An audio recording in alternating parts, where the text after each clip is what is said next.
O Ciência e Fé começa agora falando de um assunto super bacana, super interessante, ao qual vamos abordar até mesmo a geografia, a agricultura no Antigo Testamento. E você vai estar conosco aprendendo muitas coisas sobre Jesus e sobre agricultura e uma pessoa muito especializada no assunto, tá bom? O Ciência e Fé começa agora.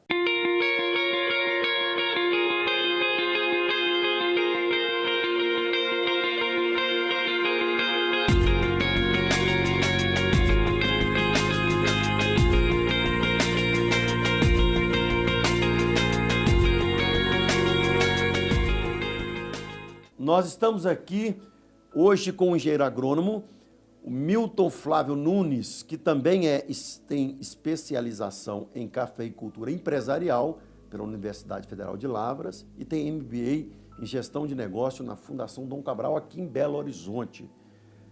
Tudo bem, Milton? Tudo bem, pastor. Muito obrigado pela oportunidade de falar um pouco do que alimenta o mundo, né? Então, a gente alimenta do pão da vida, Exatamente. mas tem o pão também natural, né? O pão natural. Jesus foi o que ele mais usou, né, Milton? Exatamente. A agricultura, impressionante, né? Ele mesmo fala, né? Eu sou o pão Da vida. e sou o vinho também, que também é muito o sangue dele. muito interessante a forma que era abordada no Antigo Testamento, depois quando Jesus veio ao mundo e como hoje nós entendemos que o agronegócio é uma condição fundamental para que haja paz, inclusive, no mundo, né? Já tivemos guerra por causa de petróleo, continuamos tendo, mas nós entendemos que hoje uma das condições fundamentais para que haja paz no mundo é que nós tenhamos alimento suficiente para alimentar o povo.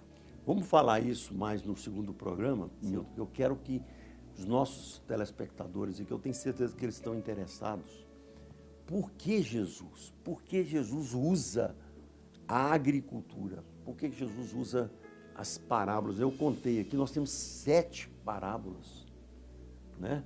Só que em Marcos 4 nós temos a semente que cresce aos poucos, nós temos o grão de mostarda, Sim.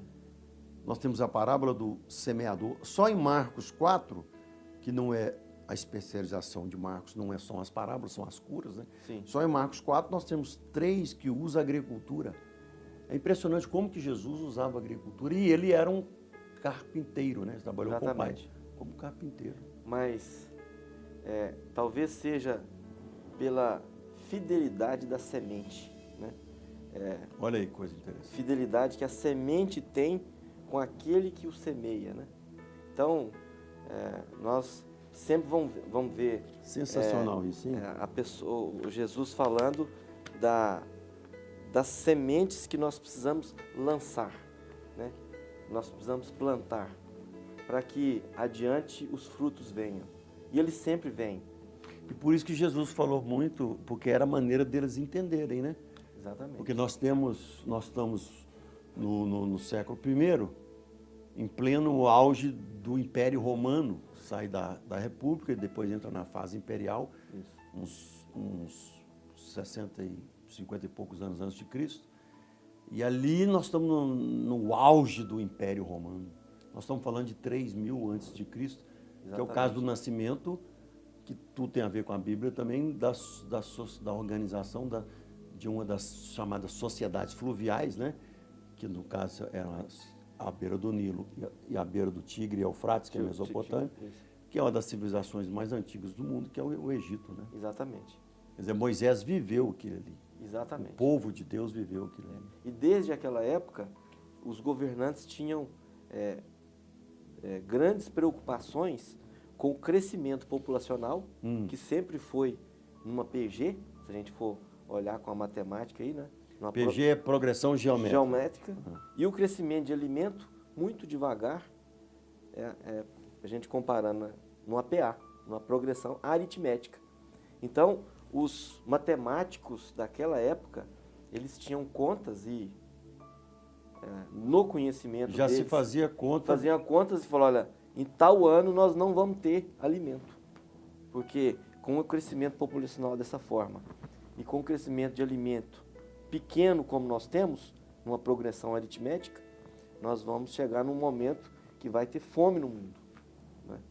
E hoje a gente vê que a ciência veio, né, para resolver esse problema. Isso foi. E ali nas 10 pragas, você que é um estudante também da Bíblia, né? Um pesquisador da Bíblia, nas 10 pragas ali, grandes pragas foram na agricultura e na pecuária. Né? Exatamente.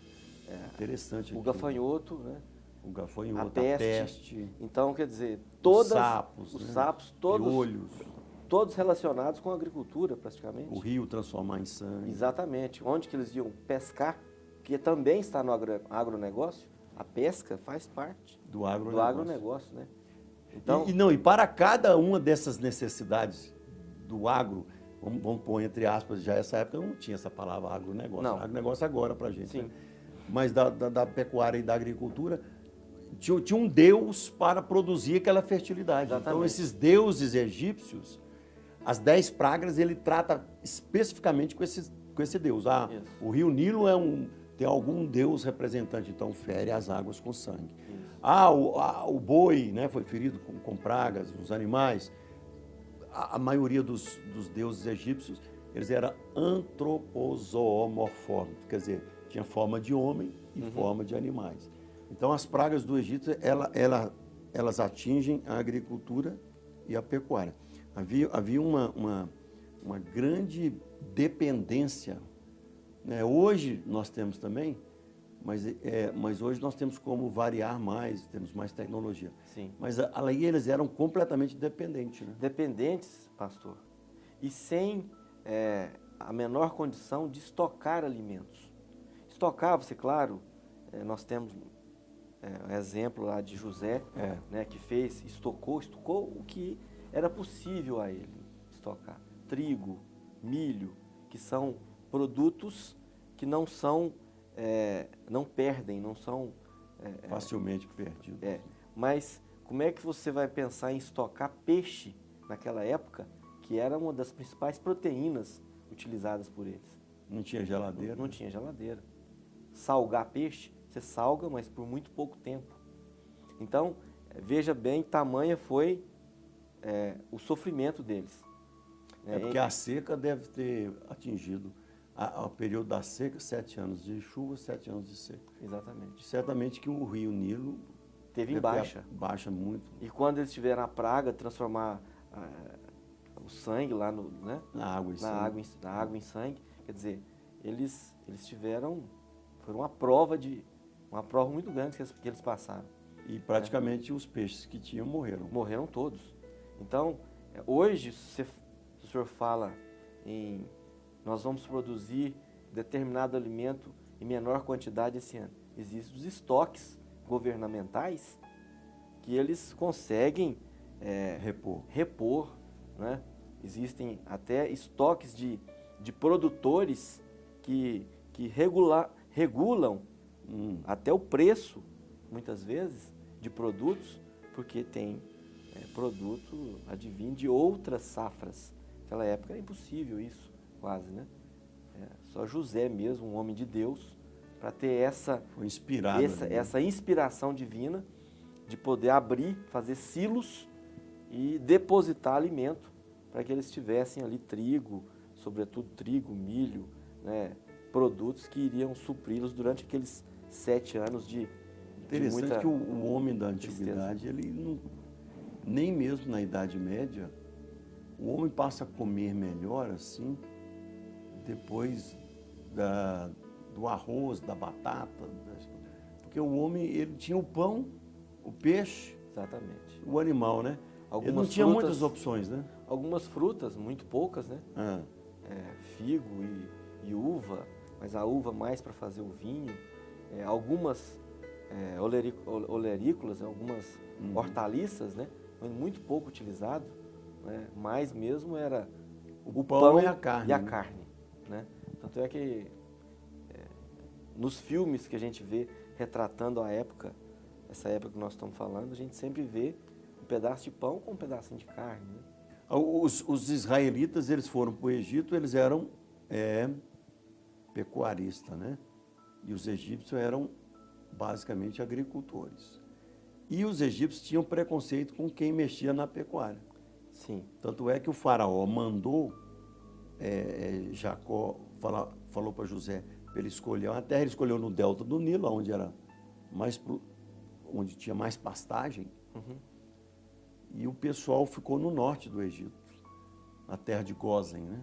Ficaram no norte porque os agricultores eram a classe mais abastada. Sim. Os que mexiam com animais eram mais escravos ou sobretudo mais ovelhas, pobres. né? Exatamente. Cabras, ovelhas. Existia essa diferenciação social aí Exatamente. no caso do Egito, né? Uhum. No caso do Egito. Mas aí Moisés saindo daquele povo, Israel, ele entra na terra de Canaã, Israel se torna um povo agricultor, né? Exatamente. E vieram cumprir um mandamento, né? Produzir alimento para o mundo. Um mundo que era, na visão deles, era restrito ao Mediterrâneo. Ao Mediterrâneo, né? Então a gente vê hoje o agricultor, como antes, ele tem uma missão muito nobre, né? Produz-se diversas outras riquezas. Nós poderíamos falar do minério, extração de ouro, como tivemos no passado, há pouco tempo atrás, no Brasil, inclusive. Mas você vai ter que falar isso daqui um pouquinho, Milton. Tá bom. Porque acabou o nosso primeiro bloco. A gente volta com o nosso engenheiro aqui, agrônomo, Milton Flávio Paz.